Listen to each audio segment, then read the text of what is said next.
दिनैहाय आङो बुंनांगोन जोबोद गोजोननाय मोनदों।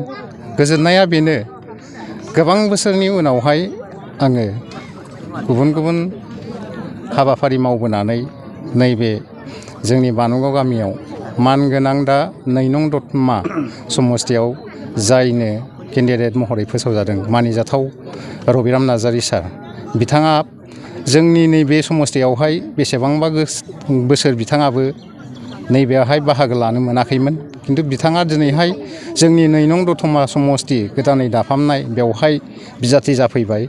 बिनि थाखाय जोंबो गामिनि आरो खाथि खाला ओनसोलनि सुबुंफोरा बिथांजों लोगोसे मदद होनो मोननानै जोबोद गोजोन मोनदों।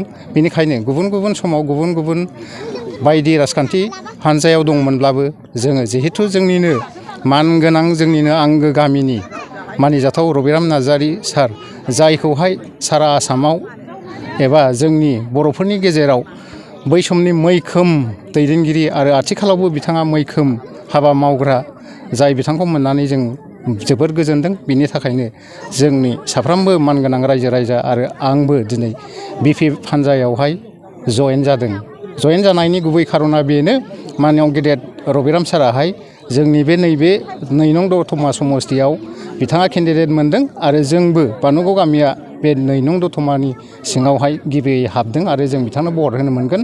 जायनि थाखाय ओनसोलखौ लानानै, गामिखौ लानानै फारफ्रोम बिथिङाव जौगानाय हाबाफारि, फारफ्रोमबो बिथिङावनो मोजाङै जोङो बिथांखौ मदद होयोब्लासो बिथाङाबो जोंनो अनसायनाय आरो हाबाफारिखौ मावफुंगोन। बेखौ नोजोर बोनानै जोङो बिथांजों दिनैहाय जयेन जादों।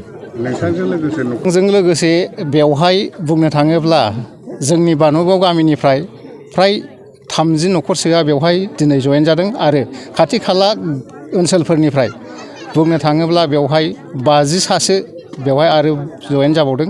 जों गोबाङानो जयेन जानांगौमोन, नाथाय मैया बालुगमारियावबो मोनसे जयनिं जादों। बेवहाय जोंनि गामिनि गोबांथारा बै जायगायाव बाहागो लाहैदों आरो बिनि अनगायैबो खाथि खाला ओनसोलनि गोबांथार सारखौहाय मोजां मोनग्रा बिथांमोनहाबो बै जायगायाव जयेन जादों। जायनि थाखाय दिनै जाखिनि जयेन जादों बियो गोबांथार नङाब्लाबो फ्राय बुंनो थाङोब्ला गासै फेमिलिफोरखौ हमनानै बुंनो थाङोब्ला 100नि बारायानो जादों होननानै जों बुंनो हायो।